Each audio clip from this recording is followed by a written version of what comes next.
do Pai, do Filho e do Espírito Santo. Amém. Ave Maria, cheia de graça, o Senhor é convosco. Bendita sois vós entre as mulheres, bendito é o fruto do vosso ventre, Jesus.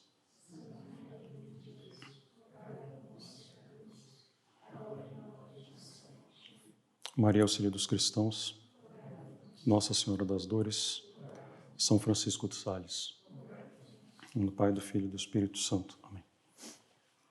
Bom, hoje algumas questões talvez até um pouco mais práticas na vida dos santos. Eu quero começar falando sobre as disposições que a gente deve trazer para a leitura da vida dos santos. Obviamente a gente deve estudar a vida dos santos tentando se apropriar ao máximo, né, do que é dito, justamente pensando que os santos são de carne e osso como nós, né? Que os santos tinham a mesma sensibilidade, mesmo amor de filho, amor de mãe, que existe entre nós, né? Então nós temos um pouco a tendência de enxergar os santos um pouco, entre aspas, desencarnados, né? E não como pessoas que tinham as dificuldades que nós temos. E se a gente então coloca na cabeça, né, que eles tinham sim essas dificuldades, isso vai nos dar uma disposição de aproveitar melhor, porque nós vamos nos apropriar melhor daquilo que é dito, daquilo que é feito. E a gente tem que realmente procurar penetrar, né, no espírito dos santos, tentar entender muitas vezes o que está nas entrelinhas, o que não está dito de maneira tão clara. E eu sempre gosto de lembrar aqui que quem, por exemplo, lê a vida de São Francisco de Sales sem, enfim, prestar muita atenção nos detalhes, pode terminar, né, se perguntando assim, será que ele não teve experiências místicas, São Francisco de Sales? E, contudo, ele teve desde a juventude, né? A gente é acostumado a ter uma noção errada, né, do que é mística, e isso tem um pouco a ver com o que eu vou falar para o final também. Mas eu peguei umas instruções que o padre Afonso Rodrigues, deu para a gente poder aproveitar bem os sermões que a gente ouve. E eu acho que essas considerações cabem bastante bem aqui também na leitura da vida dos santos. Então ele vai dizer o seguinte, né, que nós não... e aí eu vou adaptar aqui para a vida dos santos, né? Então não é ele que está falando isso, eu estou adaptando, né? Nós não devemos ler a vida dos santos simplesmente por uma questão de costume, né? Ou porque alguém falou que a gente devia ler, ou por uma rotina, já está na minha rotina, né? Como uma coisa mecânica, né? Porque o padre disse que faz parte da vida de um bom católico ler a vida dos santos.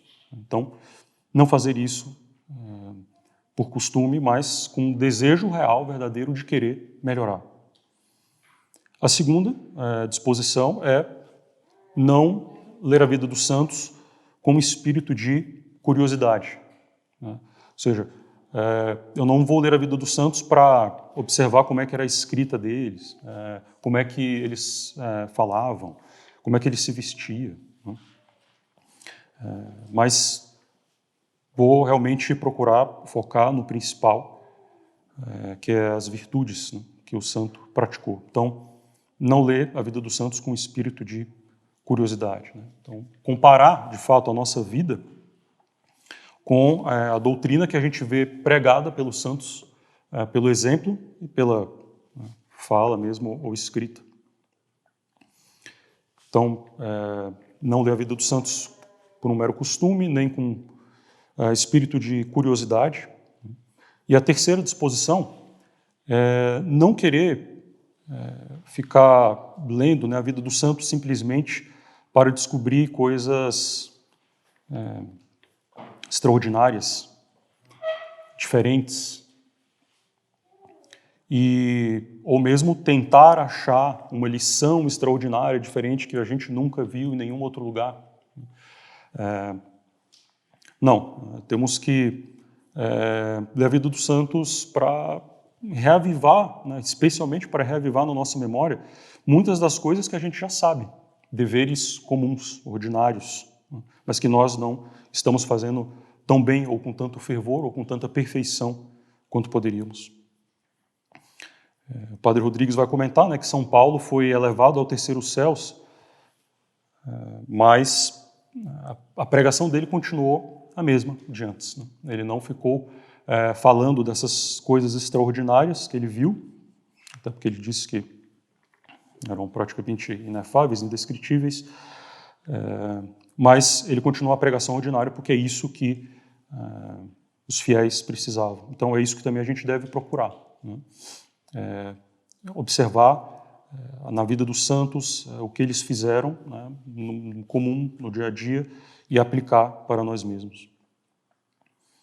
E, em quarto lugar, uma boa prática também ao ler a vida dos santos é pensar que aquilo que o santo diz, aquilo que o santo fala, ou mesmo faz, né, em uma determinada situação, é um exemplo que Deus quer dar para mim em particular, né? Então, tentar pensar que, de alguma maneira, o Espírito Santo foi me guiando para aquela leitura, e aquele exemplo específico é um exemplo para mim, né, para eu mudar a minha vida. Então, ter essa disposição de realmente se apropriar ao máximo, pensando que aquilo ali está sendo dito para mim. E também, muitas vezes, em que, não sei, alguma virtude que a gente já tem mais facilidade, a gente pode pensar que aquilo não é um exemplo para a gente, que a gente não precisa daquilo, porque eu não tenho aquela imperfeição, por exemplo. Uma prática salutar é sempre pensar que isso aqui pode ser um remédio preventivo que Deus está nos dando, né? Ou seja, que no futuro nós poderemos cair nesse tipo de pecado ou ter esse tipo de tentação que agora nós não temos, e o estudo da vida dos santos leva a tomarmos precauções em relação a problemas que poderemos ter no futuro, né? E uma outra coisa, que já não é mais o Padre Rodrigues, né? Uma outra coisa para sempre levar em consideração na leitura da vida dos santos, para a gente sempre pensar e meditar, é um ponto capital, eu penso, a bondade de Deus, né? Então, ver a bondade de Deus no tratamento que Ele dispensou aos santos, na recompensa que Deus dá aos santos. Então, acho que isso é uma coisa extremamente importante, né? E justamente fazemos esse contraste, né, com a recompensa que Deus dá, que é uma recompensa segura, né? E a recompensa do mundo, ela é muito incerta, duvidosa. A gente vê na vida dos santos que a recompensa que Deus dá pelo esforço, pela generosidade que eles tiveram, é uma recompensa abundante. E contrastar isso com a recompensa que o mundo dá, né? Geralmente, uma recompensa bastante vazia e sempre, obviamente, abaixo dos dons de Deus. E, por fim, né, a recompensa que Deus dá para os santos é uma recompensa eterna.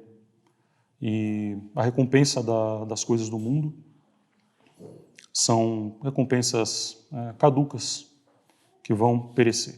Então, sempre ter isso em mente, pensar na bondade de Deus ao ler a vida dos santos. Isso é fundamental, porque a nossa vida ela é feita de escolhas entre alguns bens, né? E a gente sempre vai escolher aquele bem que a gente julga um bem maior para aquela ocasião, para aquele momento, né? Então, comer, né, sustentar o corpo materialmente é um bem. Fazer jejum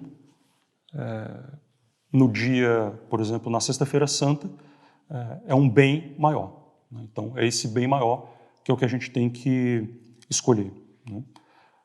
Enfim, a cada momento da nossa vida nós somos confrontados com escolhas que se colocam diante de nós e nos cabe escolher e terminamos escolhendo, né, aquilo que no nosso juízo é um bem maior para a gente, né, mas às vezes a gente vai se enganar nesse juízo, né? Algumas escolhas não são óbvias, né? Mas o ponto aqui é que se a gente medita e pensa na bondade de Deus, a gente vai ver que, na verdade, praticamente todos os obstáculos da vida espiritual vão cair, vão ser derrubados. Porque a dificuldade que nós temos para aceitar a vontade de Deus em uma determinada situação decorre, no fundo, de um juízo que nós fazemos, de que aquilo, pelo menos em algum aspecto, não é um bem para mim, né? Então eu sofro uma calúnia, eu sofro uma perseguição, eu sofro, enfim, algum problema, alguma perda, né? E a dificuldade, né, que nós temos de aceitar, né, no fundo é porque nós queríamos uma outra coisa, porque nós pensamos que essa outra coisa é um bem maior, né? Só que Deus não pensa assim, né? E, portanto, há um choque aqui da nossa vontade com a vontade de Deus. Então, pensar, meditar na bondade de Deus é fundamental, né? E pensar que todas essas coisas que nos acontecem vêm justamente da bondade de Deus, isso é muito claro, né, na vida dos santos, todas as perseguições e sofrimentos que eles tiveram, eles não reclamaram, eles não perderam a paz, né? Os contemporâneos, né, de São Francisco de Sales o descreviam, né, como aquele rochedo inexpugnável, né, que as águas do mar ficam batendo e que não movem aquele rochedo, né? E a comparação nem é tão perfeita ainda, porque ao longo do tempo, com centenas, milhares de anos, aquele rochedo vai, né, tendo uma erosão, né? Então não é nenhuma comparação perfeita aqui em relação às tribulações querendo se abater sobre as almas dos santos, e o que os sustentavam, com certeza, entre outras coisas, era o pensamento da bondade de Deus, né? Que aquilo, na verdade, era fruto da bondade de Deus, que queria, né, corrigir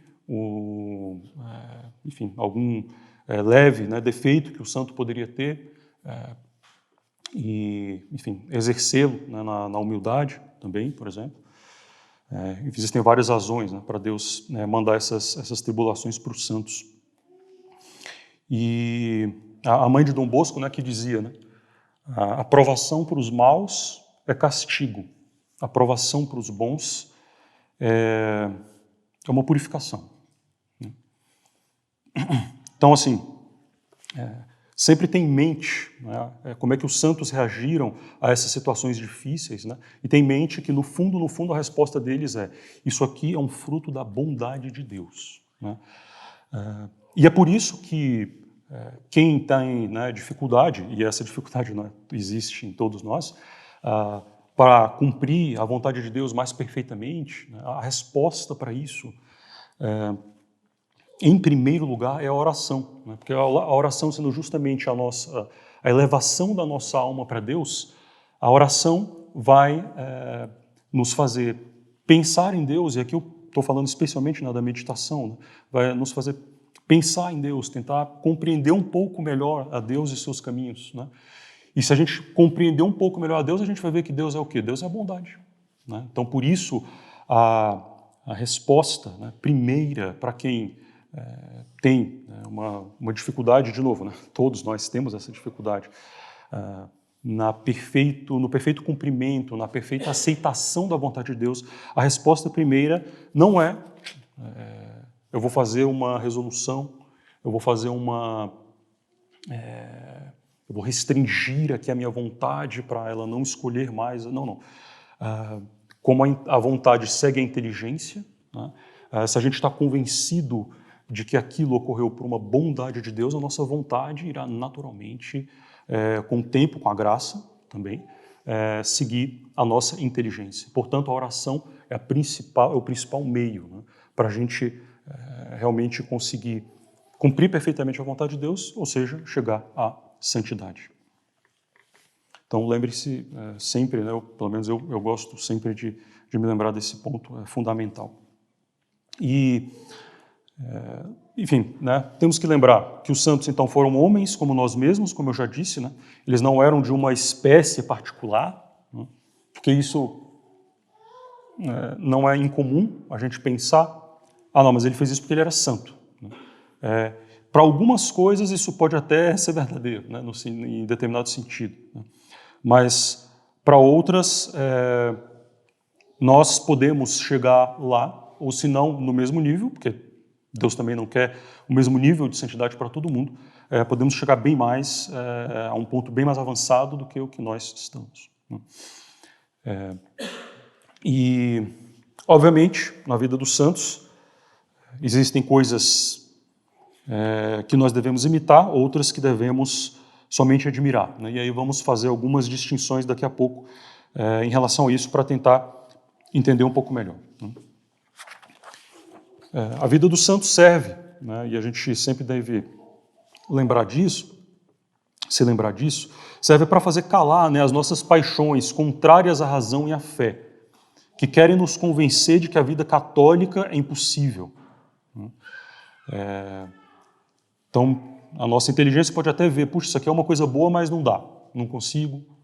E a vida dos santos serve justamente para tirar esse obstáculo, né? Então, essa é a escola mais instrutiva, né? A escola da vida dos santos.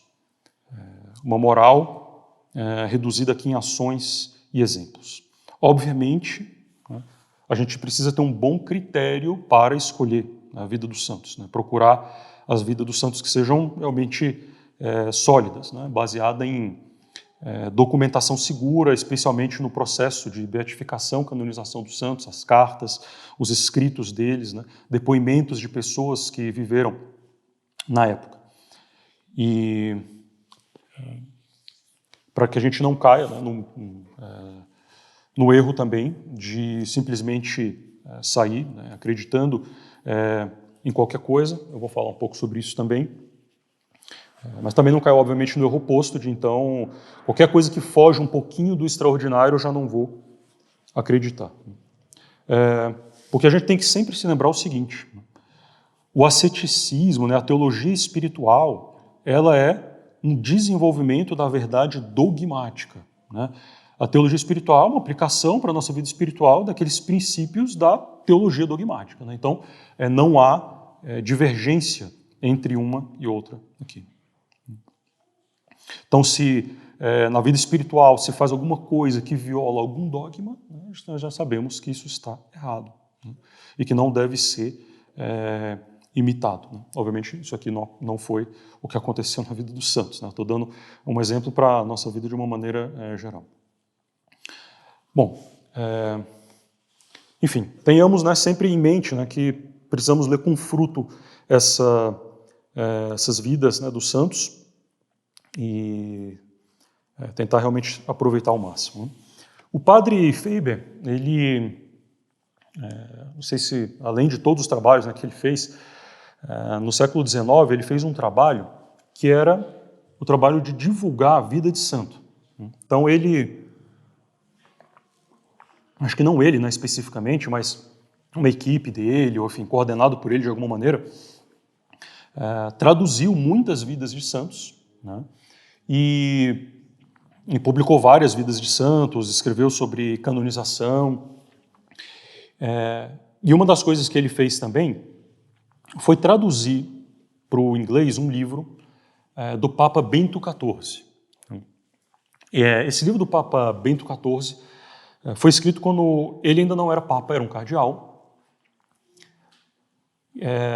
E quando ele era cardeal, ele trabalhou muito com canonização de santos, né? Ele fazia o papel de promotor da fé. Enfim, teve uma experiência muito grande, né, e terminou escrevendo um livro, né, um tratado sobre a beatificação, canonização, né, E aí, nesse livro, ele vai discutir vários dos problemas que aparecem na hora de examinar um processo de canonização e beatificação. Né? E aí a gente vai ver um pouco, né, ou seja, o que se entende, né, por virtude heróica, né, que é o requisito para que se possa, né, canonizar, beatificar os santos e alguns dos problemas e como é que se resolvem esses problemas, né, enfim, no processo, mas que vai se aplicar, né, esses princípios irão se aplicar para a gente quando a gente estiver lendo a vida dos santos, para entender um pouco como é que a gente deve interpretar, né, o que a gente lê e entender um pouco melhor como é que deve ser a nossa imitação, né, dos santos. Mas, de toda forma, né, o padre Faber começa dizendo assim, a vida dos santos é quando a gente trata de vida dos santos, a gente trata de um mundo sobrenatural. Né? Esse é um mundo propício para falsificações, para ilusões.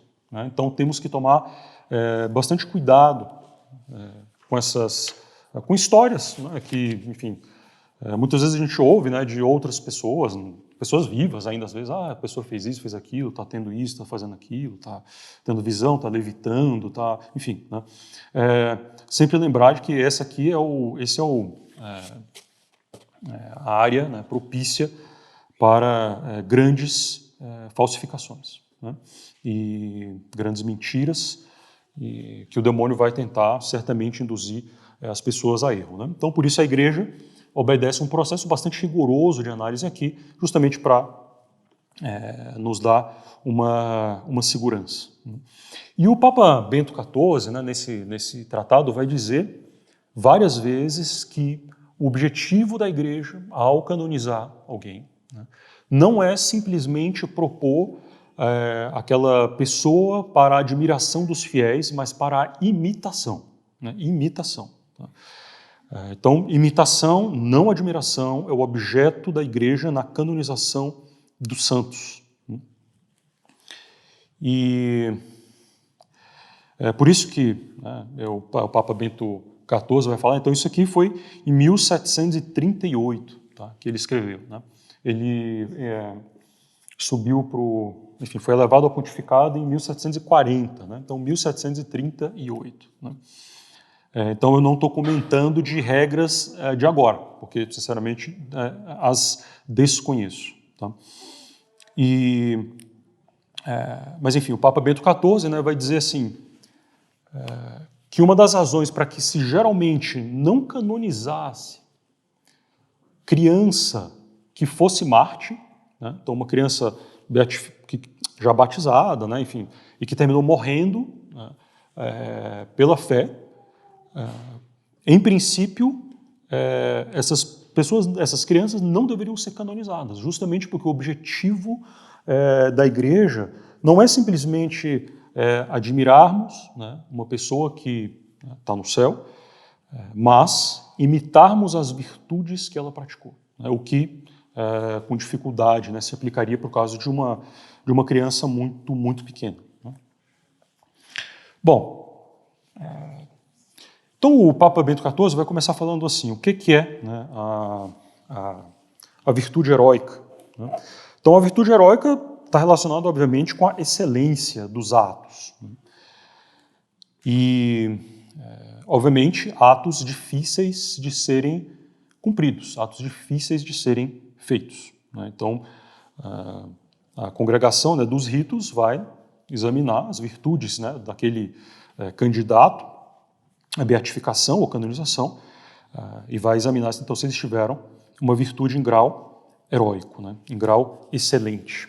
Não basta, obviamente, poucos atos heróicos, né, mas uma vida inteira ou muitos atos repetidos durante um bom tempo, né, que sejam de um grau eminente, né, um grau heróico.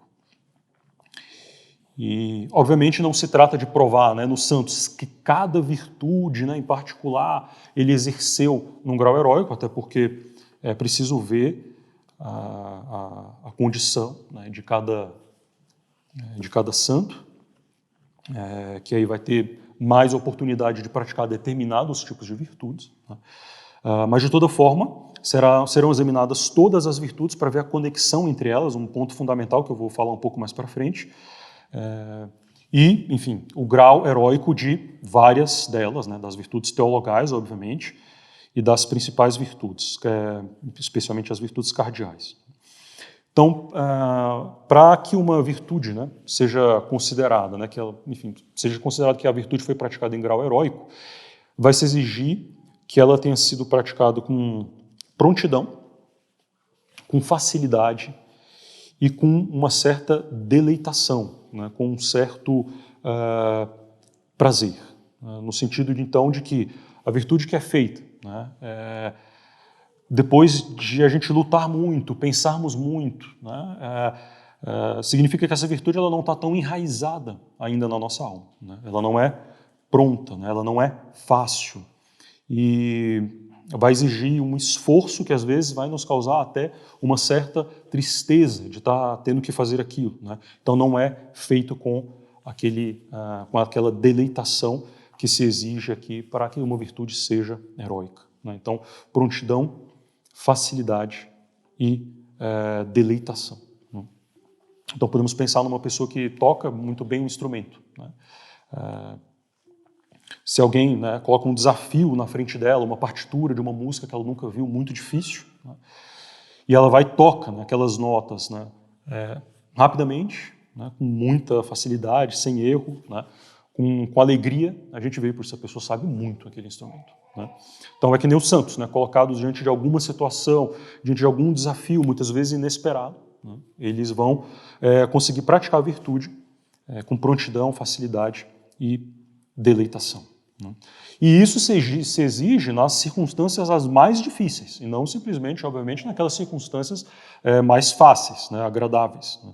Então, por exemplo, que o santo mantenha, né, a mansidão, a tranquilidade de alma, quando ele estiver, por exemplo, em perigo de morte, né? A heroicidade das virtudes não significa que se trata de atos extraordinários, tá? No sentido de um êxtase, bilocação, né? Não é isso, né, que se procura. Na heroicidade das virtudes não é nada disso, né? Mas uma constância na prática das virtudes desta maneira, né? Ou seja, com prontidão, facilidade e deleitação. Obviamente se procura, né, no processo de canonização, um grande, né, desprezo, né, um desprezo firme, intenso pelas coisas do mundo e uma adesão da mesma intensidade ou maior ainda a Deus e às coisas divinas. E, obviamente, né, vão se examinar as virtudes cardeais, a humildade, castidade, mortificação, especialmente a morte dos santos, porque vai justamente, em geral, né, revelar um pouco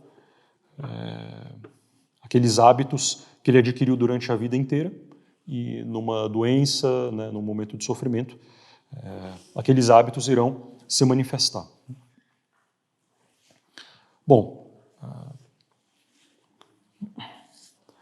agora acontece, né, no exame, né, da vida dos santos, que existem alguns casos que parecem assim contraditórios. E aí, esse é o problema que a leitura, né, da vida dos santos nos coloca. Então, eu vou imitar o quê? Né? Então, o Papa, Bento XIV, vai dar alguns exemplos, né, alguns exemplos bem interessantes, né? Então, ele vai falar, né, teve alguns santos, por exemplo, que, na hora de corrigir os pecadores, corrigiram os pecadores com mansidão. E aí a dúvida é levantada, puxa, será que eles tinham a firmeza? Será que eles tinham o zelo pela glória de Deus suficiente? Não. Outros, né, na hora que foram corrigir os pecadores, corrigiram com grande veemência, né, grande ardor. Né? Puxa, mas será que essa pessoa exagerou no zelo por Deus? Se deixou levar pelas paixões? Não tem a virtude da mansidão em grau heróico? Alguns santos, por exemplo, ao repreender, né, alguns pecadores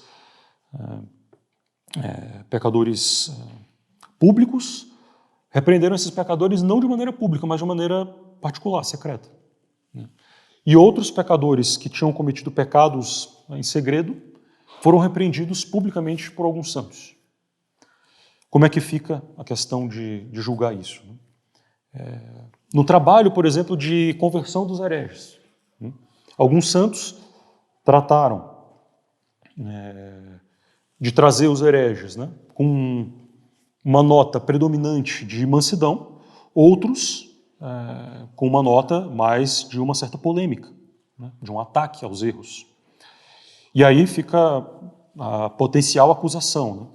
Será que esses que queriam converter os hereges com a mansidão, será que então não faltou coragem para eles?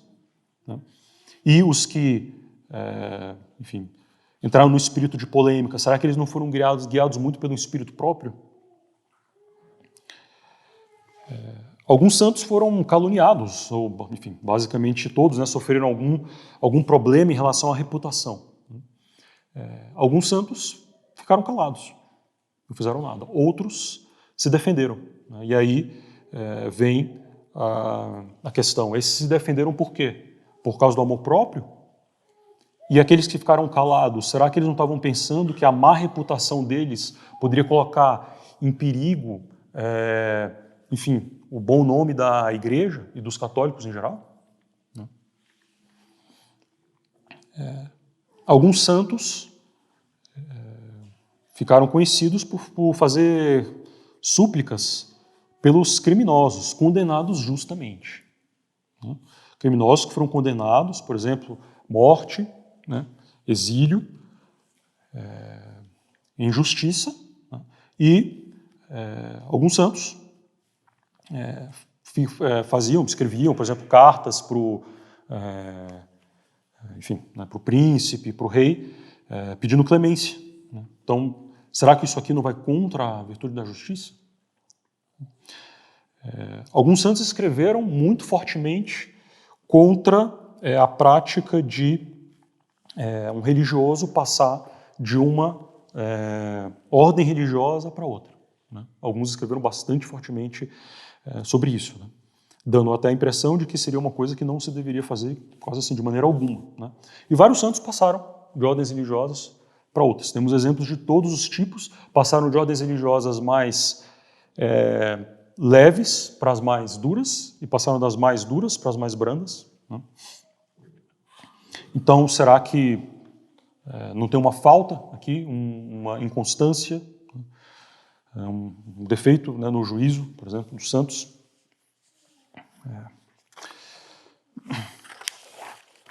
É preciso observar, também que, e aí é um ponto mais assim até anedótico, que o Papa Bento XIV fala, na questão, por exemplo, do amor à limpeza, que alguns santos tinham, que outros não. Então, São Bernardo, conhecido por uma pobreza bastante grande, uma mortificação extrema, mas por limpeza. Então, ele falava assim, pobreza no vestir, mas sujeira não. Outros santos da mesma maneira, mas outros santos o contrário. Então, ele dá alguns exemplos. São Hilarião nunca trocou nem lavou o cilício que ele usava por baixo da roupa, na vida inteira. Nunca trocou nem lavou. São Tomás de Canterbury, quando ele morreram e foram enfim, tirar a roupa para trocar e ser enterrado, viram que, na verdade, o cilício dele estava infestado de vermes. De maneira que as pessoas até pararam para pensar assim, que isso aqui assim, era um verdadeiro martírio, sem dúvida nenhuma, para ele. Então, como é que fica isso?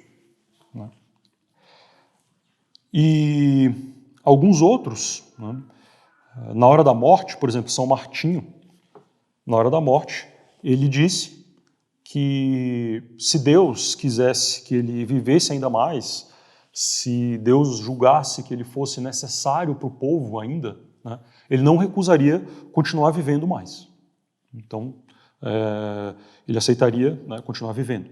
Outros santos, por exemplo, São Filipe Neri, São Francisco de Sales, quando na hora da morte, né, as pessoas falaram para ele, pede para Deus, se for a vontade dele, para você continuar vivo, para você continuar aqui fazendo bem, né, por exemplo. Eles já se recusaram a fazer essa oração, né, para Deus, esse pedido para Deus, né, por humildade, caridade. E, então, né, temos condutas aqui diversas na vida dos santos. Inclusive com São Martinho, né, o Papa Bento XIV dá outro exemplo. Né, porque Santo Ambrósio, né, que foi bispo de Milão, ele costumava convidar as pessoas importantes, autoridades da cidade, para irem lá comer com ele. Né. E o prefeito lá da Gália, né, São Martinho, queria também comer com São Martinho, né, e São Martinho não queria comer com ele. Né. Então ele, inclusive, deu o exemplo de Santo Ambrósio para São Martinho. Né. E para ver se São Martinho, então, mudava, né? Falava, tem um santo lá que convida as pessoas, por que você não convida? E mesmo assim, ele não convidou. Inclusive, quando São Martinho, né, foi chamado, assim, foi escolhido, né, para ser bispo, os bispos das cidades vizinhas lá, né, de Tours, se opuseram, né, a ele, porque ele andava com as roupas sujas e o cabelo dele estava sempre em desordem. Né. Então devemos andar com roupas sujas e ter o cabelo sempre em desordem? Alguns santos tratavam de edificar, né, um pouco mais as pessoas em relação à roupa que usava. Né, então alguns bispos, né, por exemplo, até inclusive o caso São Francisco de Sales, viviam em uma determinada pobreza, mas tinham uma certa, vamos dizer assim, entre aspas, dignidade no sentido de, aos olhos do mundo, nas roupas, louça, alguma coisa assim, né, que ele não hesitava em vender quando precisava ajudar os pobres. Né? Então, vendia toda a louça de prata lá que ele ganhava, né, para dar para os pobres. Né? Mas, enfim, alguns santos tinham isso, outros se recusavam absolutamente. Né? Não vou ter absolutamente nada, né, dessas coisas, só pobreza e pronto. E tem mais alguns fatos interessantes. Por exemplo, alguns santos foram ordenados, né, pelos superiores, ou enfim, mesmo que não tenham sido, terminaram fazendo e escreveram a sua própria vida. E na própria vida que escreveram, falaram, né, de coisas que Deus fez por eles, né, dons que eles receberam, virtudes que praticaram, né, pecados que não cometeram. Né. Isso não seria vanglória? O Papa Bento XIV vai, né, dizer, inclusive, né, alguns, por exemplo, ele cita uma pessoa, né, acho que entendi aqui que era um daqueles padres do deserto, que na hora da morte falou assim: eu nunca tive um momento enfim, que eu fiquei sem fazer nada, né, de ócio, não tive nenhum momento de ócio na minha vida e não me arrependo de nenhuma palavra que eu falei até hoje. Que é uma coisa absolutamente tremenda de se dizer, né? Mas, então, vanglória. Né? E Santo Inácio mesmo, Santo Inácio de Loyola, disse, né, ainda que as Sagradas Escrituras não existissem, eu estaria preparado para morrer pela fé, pelas coisas que Deus me revelou na Gruta de Manresa. Né? Então, ele está dizendo aqui, né, que Deus revelou para ele coisas sublimes. Né? São Francisco de Paula uma vez encontrou, né, o famoso Lorenzo de Medici, de Florença, né?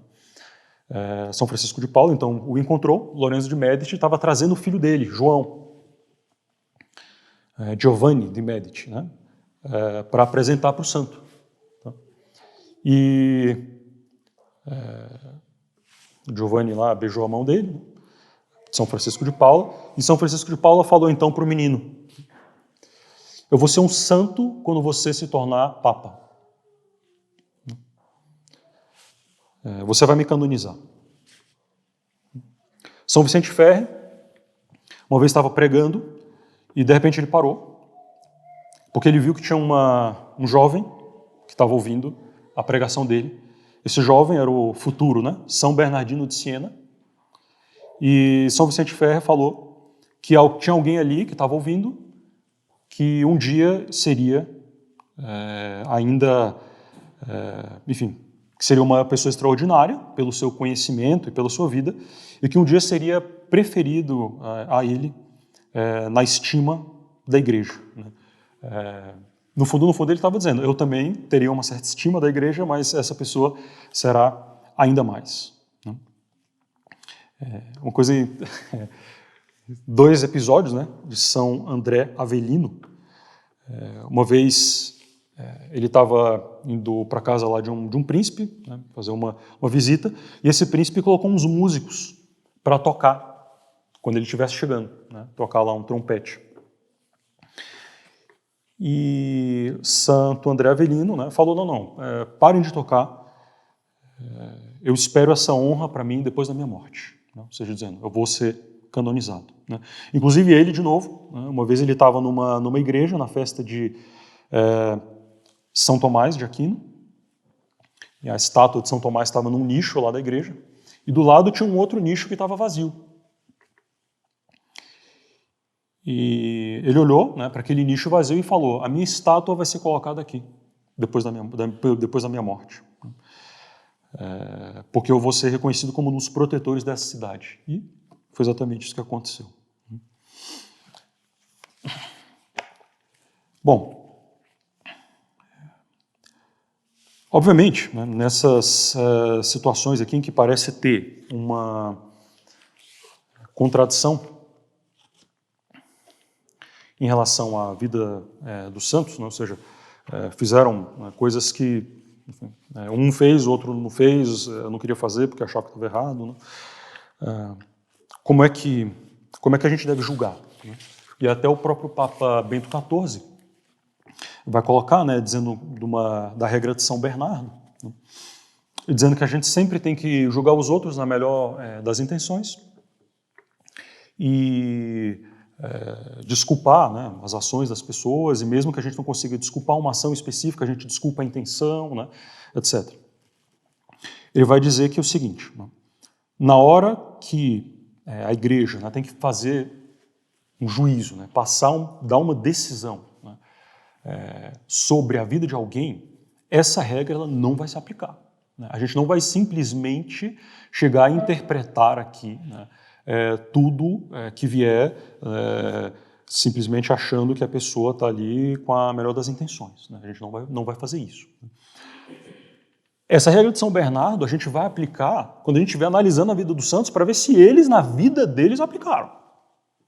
Né? Então a regra se aplica para a gente. Né? Agora, quando a igreja vai, né, fazer um juízo, obviamente, né, essa regra ela não vai se aplicar, porque senão, né, na verdade, perderia todo o sentido aqui de um processo para analisar as virtudes dos santos. Né? Então, todo mundo teria, enfim, feito só coisas boas. Né? E não é assim. Bom, então, na verdade, a resposta é bastante simples. Né? É simples, é até desconcertante. Né? A regra né, como é que a gente vai discernir aqui? Né? Então, uma regra importante para quando a gente estiver lendo a vida dos santos. Né? A regra é a regra geral da vida, né? De analisar a moralidade de algum ato. Né? Então, e qual que é a regra, né, para se analisar a moralidade de um ato? Bom, analisar se o que é feito, né, em si mesmo, né, nas circunstâncias e na intenção. Né? É isso. Tá? Então, o que a igreja vai analisar, né, é se o que é feito em si mesmo é ruim, ou é indiferente, ou é bom. Vai analisar as circunstâncias, né, da prática daquele ato. E vai analisar a intenção. Né? Então, quando a gente pega vários desses casos, né, dessas aparentes, né, divergências de fundo, né, tem obviamente uma diferença ali na prática, né, mas no fundo, né, o que a gente vê nenhum desses atos é um ato ruim em si mesmo, né? A pessoa falar alguma virtude, escrever alguma coisa sobre alguma coisa que Deus revelou para ela, usar, né, enfim, uma determinada linguagem, enfim, não é ruim em si mesmo. Aí ele dá até o exemplo, né, de São Paulo, né? São Paulo várias vezes, né, ataca a vanglória nas epístolas dele, mas São Paulo fala de tudo o que ele, por exemplo, sofreu, né, pelos cristãos, né? Fala de todos os trabalhos, né, aquela epístola famosa dele, né, de todos os trabalhos pelos quais ele passou, né, para, enfim, espalhar a fé, né?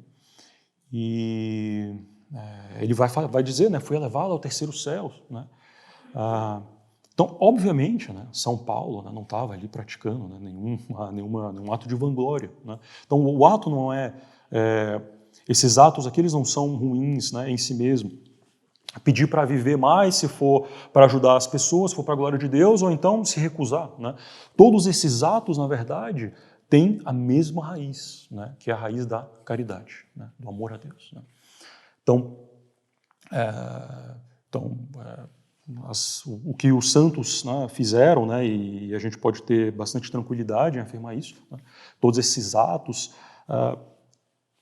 têm essa raiz, né, na caridade, de acordo com as circunstâncias em que ocorreram, né, esses atos também não são condenáveis, né? Então não é que os santos, né, estavam, por exemplo, né, nessa questão de falar, né, dos dons que Deus deu para eles, né? Não é que eles estão espalhando simplesmente para todo mundo, isso aqui é uma confidência que ele fez para alguém por uma razão específica, né?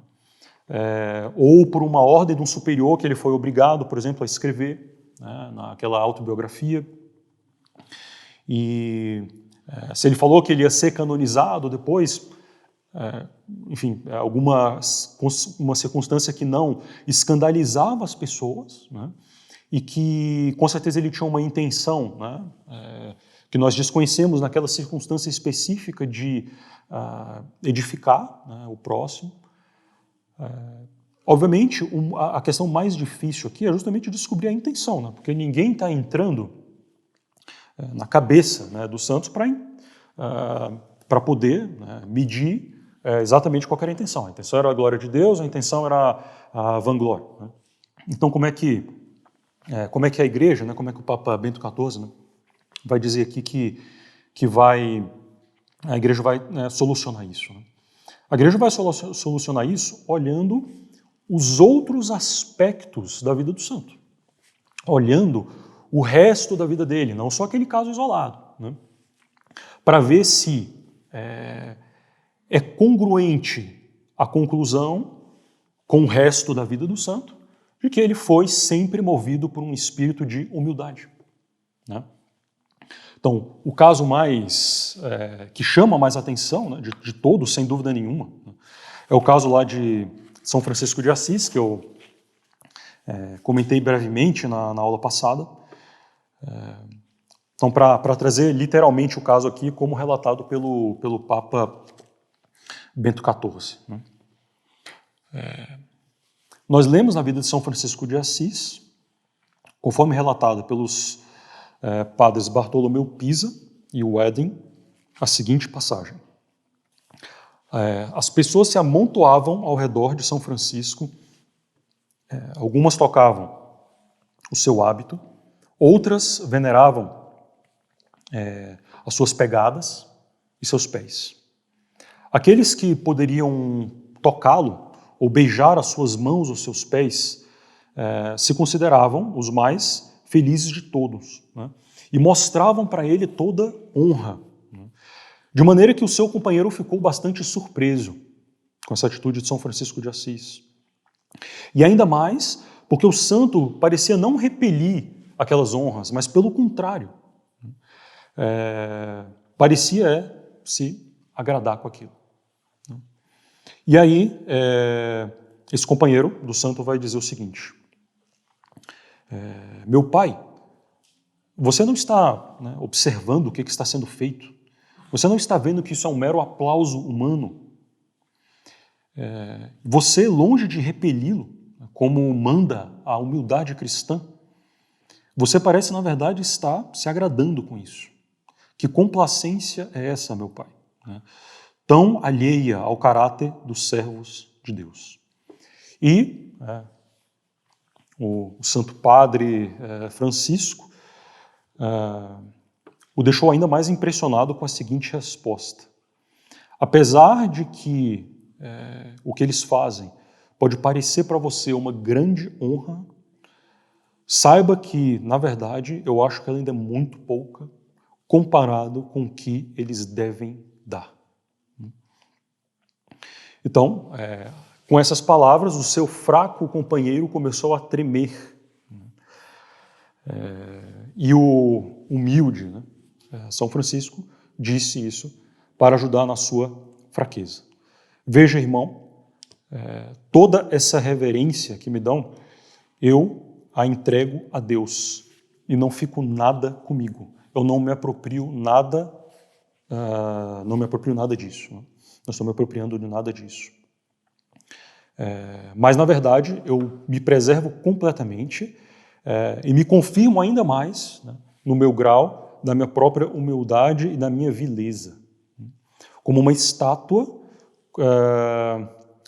para a qual é oferecida uma determinada honra, ela não se torna nem mais elevada, nem mais orgulhosa, mas continua da mesma maneira. Assim sou eu. Tá? Então, obviamente, olhando só nesse caso, olhando só essa passagem, você poderia colocar numa dúvida, isso é o próprio Papa Bento XIV que vai falar, se realmente São Francisco de Assis tinha a virtude da humildade em grau heróico. E, obviamente, olhando-se o resto da vida dele, vai se poder verificar com uma certa tranquilidade e facilidade de que o que ele estava dizendo aqui era verdadeiro. Que, de fato, ele conseguia fazer isso. E outra coisa que ele fala, que vai se analisar, por exemplo, no caso da vanglória, São Tomás fala que a vanglória tem as suas filhas. Então, a jactância, a hipocrisia, a discórdia, espírito de novidade, desobediência. Então, a pessoa que tem um espírito de vanglória, ela vai ter uma certeza moral, vamos dizer assim, esses outros defeitos. Então, será analisado na vida do santo se surge alguma dúvida, por exemplo, em relação à questão da vanglória, se eles tinham algum desses outros defeitos, que mostraria que sim, puxa, pode ser então que aquele ato realmente foi fruto de uma vanglória, então não vai seguir o processo de canonização. Bom, se tem mais só algum ponto nisso aqui. Obviamente, sim, para podermos separar um pouco melhor, então, o que a gente vai, na vida de um santo, imitar e o que a gente só vai admirar, a gente precisa entender um pouco mais sobre esse grau de virtude, de perfeição que os santos chegaram. E com isso a gente vai conseguir ter uma noção melhor do seguinte ponto. Obviamente, nos santos, o que a gente deve desejar imitar é a perfeição com que eles cumpriram as virtudes, com que eles exerceram as virtudes. Esse é o objeto do nosso, desejo aqui de imitação. A gente só tem que tomar cuidado para não confundir um santo que às vezes levou uma virtude num grau bastante elevado, achar que então esse grau elevado não está sendo proposto para nós como exemplo de imitação. Isso não é verdade. Vou me explicar o que eu estou querendo dizer.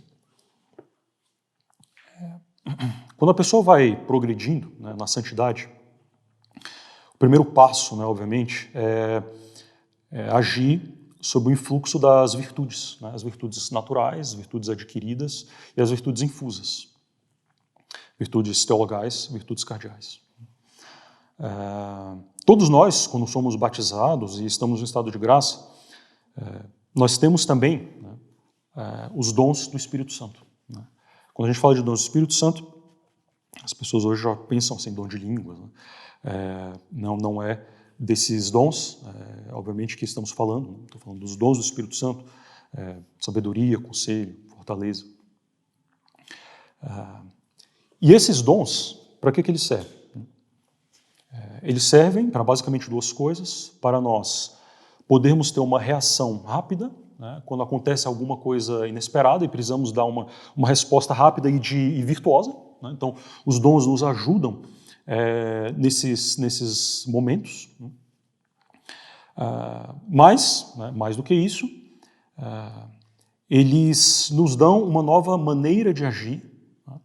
A maneira de agir das virtudes é uma maneira de agir raciocinada. Né? Maneira de agir que a gente vai pensando, né? Raciocinando num modo humano. Né? E os dons é uma ação, vamos dizer assim, mais direta de Deus nas nossas almas. Então os dons vêm para aperfeiçoar a prática das virtudes. É uma questão extremamente difícil, complicada, não vou entrar nesse meio. Né? Mas a comparação que se dá as virtudes é como se eu tirasse, né, a água do poço com aquele meu esforço. Então eu estou fazendo um esforço humano, um agir humano, né, para conseguir aquela água. Né. Os dons é como se eu conseguisse a água por meio da chuva. Né. Eu não estou fazendo, não existe um esforço humano que eu faço para que eu consiga agir daquela maneira, aqueles dons. Né. É Deus que realmente que dá. Né. Obviamente nós vamos nos dispondo, né, a isso, por meio de desapego, né, mortificação, prática das virtudes, enfim, generosidade no serviço de Deus. Né. Mas o ponto aqui os santos, ao praticar as virtudes heróicas, praticaram essas virtudes, né, num grau heróico, porque eles agiam não simplesmente, né, no modo humano, ou seja, no raciocínio, pelas virtudes, mas pelos dons do Espírito Santo que vêm aperfeiçoar essas virtudes. E dessa maneira, essas virtudes podem ser aperfeiçoadas ainda num grau muito elevado. Muito elevado. Né?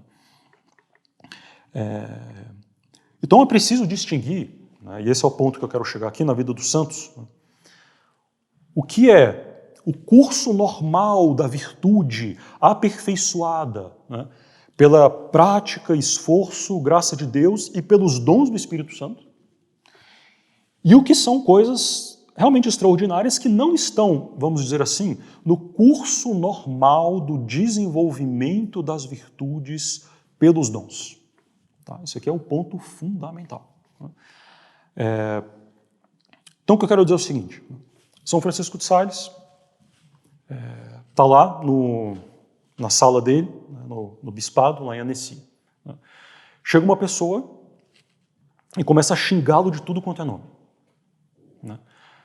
Porque ele é péssimo e tal, porque ele devia ter dado lá que foi a grande luta de São Francisco de Sales, dado uma paróquia lá para um padre tal, porque tinha uma renda, né? E ele só dava pelo mérito da pessoa, não em considerações humanas. Ele instituiu um concurso, né, que a pessoa tinha que ser aprovada, e isso gerou muitos problemas com os nobres da época, porque queriam que os filhos, parentes, né, fossem para essas paróquias, esses lugares mais ricos, e gerou muita perseguição contra São Francisco de Sales.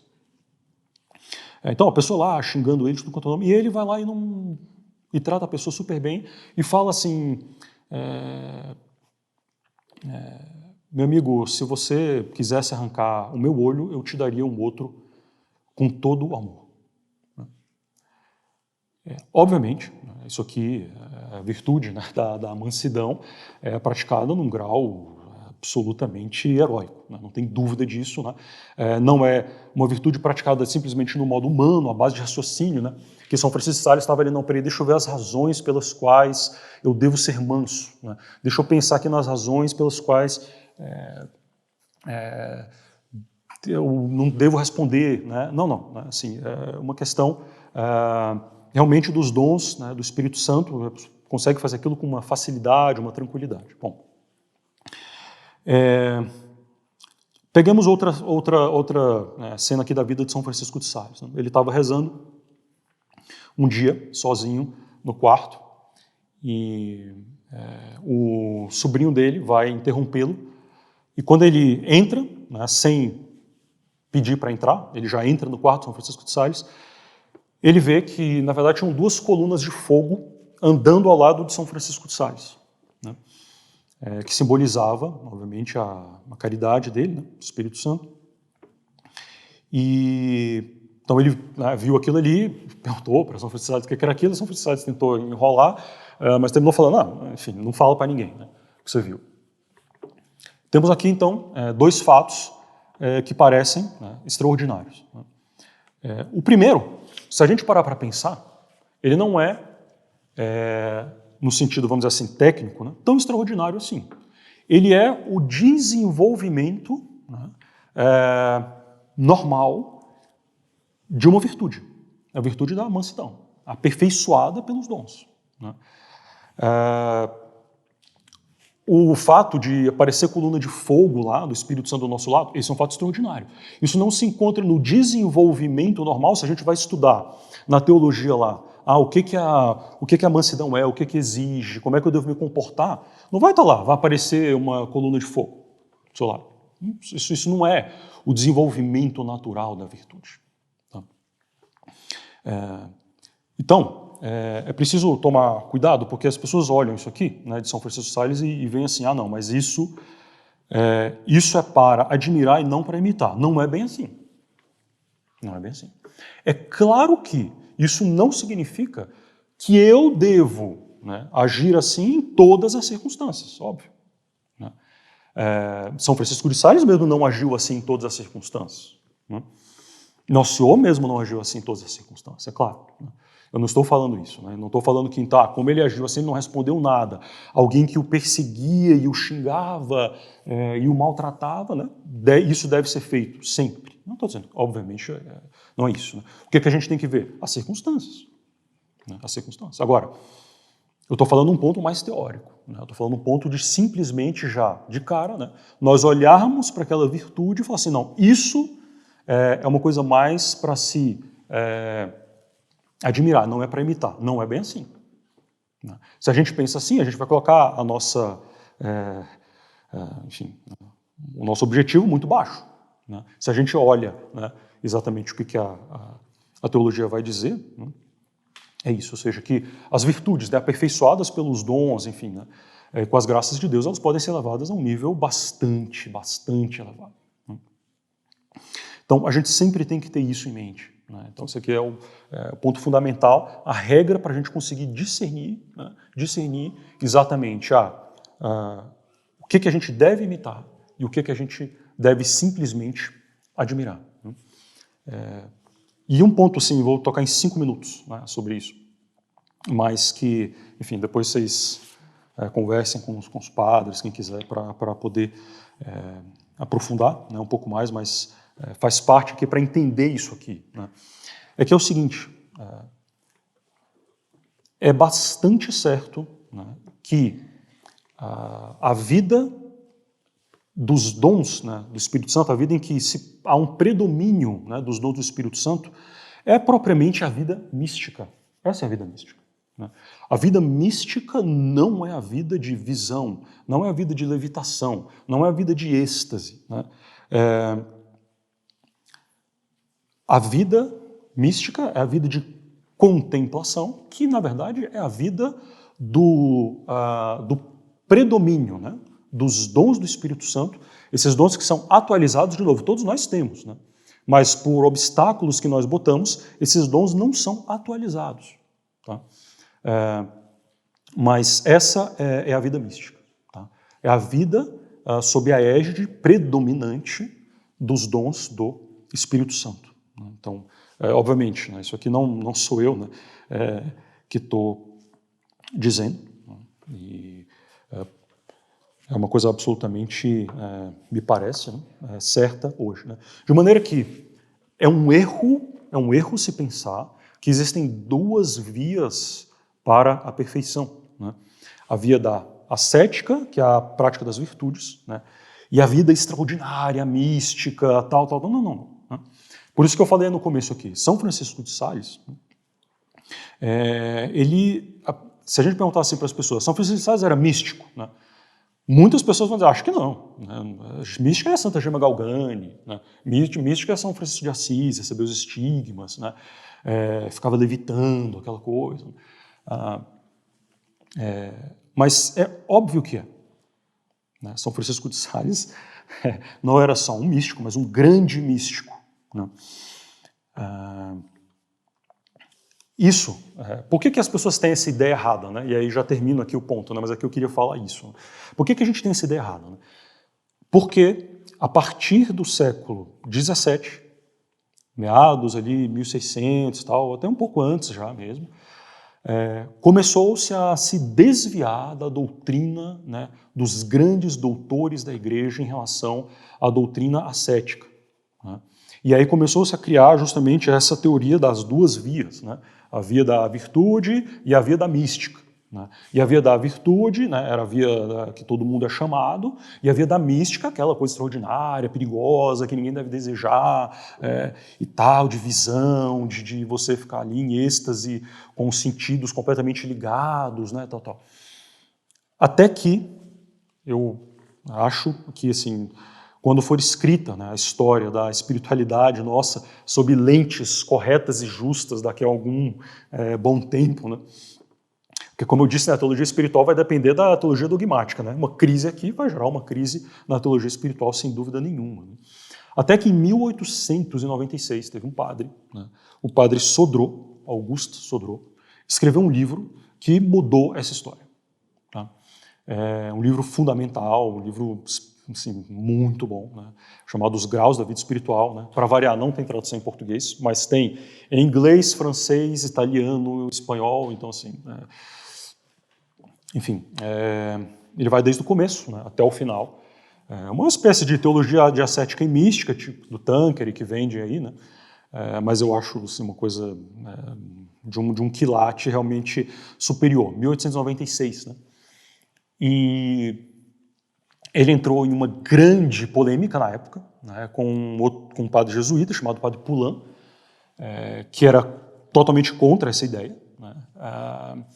E aí, enfim, né, foi uma grande polêmica, tinha as escolas dos dois lados, cada um defendia uma coisa, escrevendo artigos e artigos, né?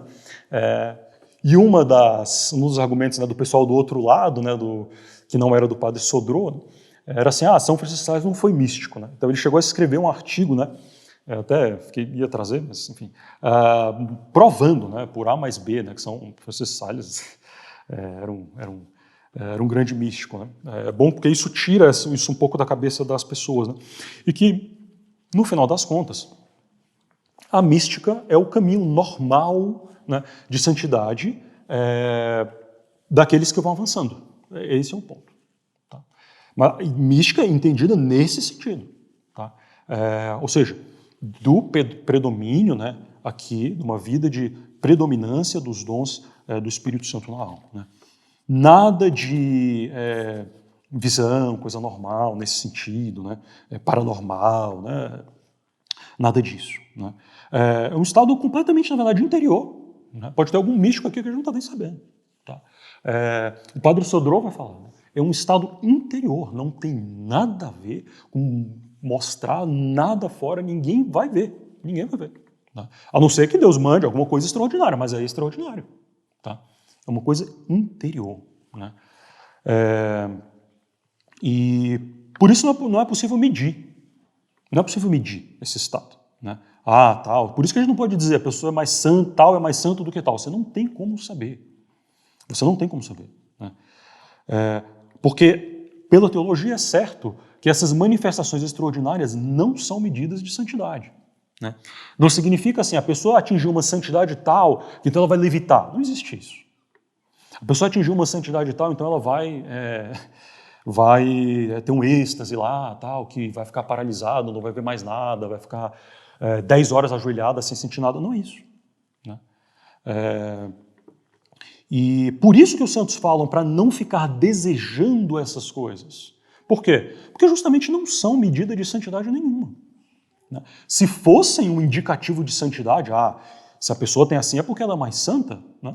Então os santos iam falar, não, então vocês têm que chegar lá. Né? Mas justamente porque não é, né? Esses fenômenos extraordinários, né? Não são, né? É que os santos falam, você não tem que ficar querendo desejar isso. Né? Então isso é bastante claro, por outro lado, né? Só tomar cuidado, porque para também não ter uma interpretação de menos, né? Ou seja, diminuir demais as exigências da santidade. Né? Sempre lembrar. Isso aqui está no desenvolvimento normal. Né? Uma pessoa que realmente levou assim, né, essa virtude, né? Pelo que eu leio nos escritos e tal. Isso aqui é o desenvolvimento normal dessa virtude. Então esse é um grau que a gente pelo menos tem que querer imitar. Né? Mortificação. Eu acabei de falar aqui, por exemplo, há uns santos que nunca, sei lá, só usavam roupa suja com verme. Né? Isso está no desenvolvimento normal, né, de uma mortificação? Não, isso é uma coisa extraordinária. Isso é uma coisa mais para você admirar ali, o espírito de mortificação. Né? Você não vai pegar os vermes e ficar colocando lá na sua roupa. Né? Porque isso não está no desenvolvimento normal. Né? Agora, os santos que fizeram muita mortificação, tal, então, isso é só para admirar. Não, depende. Depende. Depende das suas circunstâncias. Né? Mas a gente tem que saber que, em teoria, a gente tem que saber separar, né? Um pouco melhor, nem sempre vai dar, né? Enfim, para a gente entender exatamente, saber tudo, né? O que é exatamente o ponto aqui de imitação ou de admiração. Né? Mas a gente tem que ter um interesse em saber um pouco mais, né? As exigências, né, da virtude nesses aspectos. Né? Então, tomar bastante cuidado, né? Depois de tudo isso que a gente viu, tomar bastante cuidado ao analisar, né, a vida dos santos, para não descartar coisas que às vezes a gente não deve descartar. Né? E para saber exatamente, né, o que a gente deve pensar assim, isso aqui é ótimo que ele tenha feito, mas não é para mim. Né? E que isso seja ditado, de fato, por um amor a Deus, né, pela verdadeira virtude, né, em nós.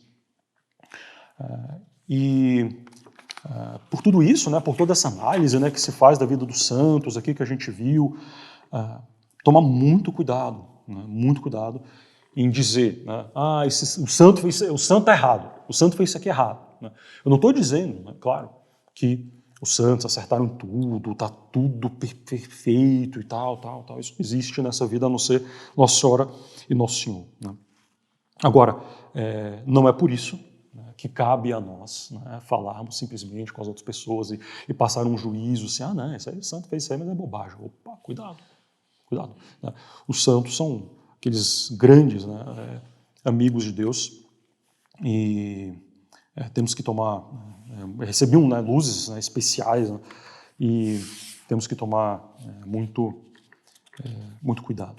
Bom, só para terminar então, porque agora realmente tem que terminar. Ficam algumas coisas sem falar, mas tudo bem. Para tentar, né, fazer tipo uma síntese, né? Eu falei de muitos motivos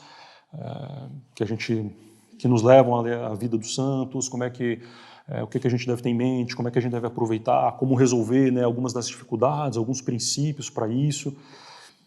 E isso tudo pode, né, ficar dar uma certa dispersão.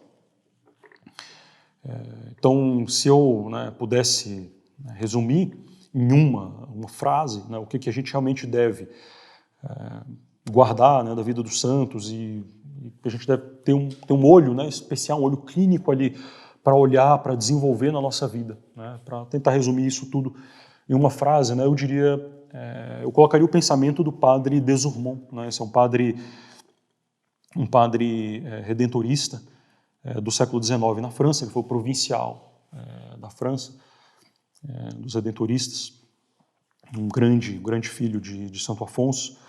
E a ideia dele que eu acho que assim resume bem, né, o que a gente deve trazer na leitura da vida dos santos e também retirar, né, e reforçar, né, que é que nós devemos adotar como nossa regra de conduta em todas as ocasiões a lei da caridade, né, adotar como nossa regra de conduta a lei da caridade. Então nós temos uma tendência, por causa das feridas, né, do pecado original, de colocarmos sempre a nós mesmos como o fim das coisas, o fim de todas as coisas, mesmo no bem que a gente faz, né? Ele tem uma frase, né, o padre Desurmont, que parece... É uma frase dura, né, para a nossa fraca natureza, né, mas é extremamente justa, né? E ele diz o seguinte: uma das maiores causas de males é a paixão pelo bem. Então, uma das maiores causas dos males é a paixão pelo bem, né? Ou seja, a pessoa querer fazer o bem, né, mas não pelo motivo certo, que é por causa de Deus, né, mas por uma certa paixão, por uma certa inclinação, por um certo ardor natural, né? E então nós temos, né, enfim, isso confirma, né, o fato de que nós temos sempre a tendência de fazer, colocarmos-nos, né, como o fim último, como o termo das nossas ações, né? E justamente adotar a lei da caridade como regra das nossas ações, fazer uma substituição, né? Colocar a Deus como o fim, né? A finalidade de todas as nossas ações, e retornar a essa lei várias vezes ao dia, né? Porque nós teremos muitas e muitas quedas, né? Faz parte da vida espiritual uma outra lei da qual fala o padre Desurmont, é a lei do pouco a pouco, né? Quem não aceitar essa lei não vai progredir. A lei do pouco a pouco. Quem não aceitar não vai progredir. Quem vai ver que não progride, então ela vai abandonar. É aquela pessoa que quer aprender uma língua em um mês, que quer aprender a tocar um instrumento em um mês, né? Não tem como, né? É a lei do pouco a pouco no progresso, né? Mas vejam bem, do progresso, né? Não do nosso esforço, não da nossa generosidade, né? Nossa generosidade não tem que ser pouca, nosso esforço não tem que ser pouco. A gente tem que saber que o nosso progresso vai ser pouco, né? E isso, Deus quer assim, né? Deus quer assim, lei do pouco a pouco, né? Então, aplicar essa lei, né, da caridade, e a gente vai ver na vida dos santos que foi exatamente isso que eles fizeram, né? A cada momento, a cada sofrimento ou boa ação que eles tiveram, né, eles colocaram Deus, né, e não a si mesmos como fim de todas as ações deles. E foi assim então que, né, com a graça de Deus, eles chegaram na santidade. E é assim, né, que, enfim, é o que eu desejo para vocês e desejo para mim mesmo, né, que a gente possa ter essa lei, né, da caridade no nosso coração e na nossa conduta cada vez mais. E com a graça de Deus, Nosso Senhor, Nossa Senhora e dos Santos, a gente possa chegar nessa santidade, se Deus quiser. Em Pai, do Filho e do Espírito Santo. Amém. Ave Maria, cheia de graça, o Senhor é convosco, bendita sois vós entre as mulheres, bendito é o fruto do vosso ventre, Jesus.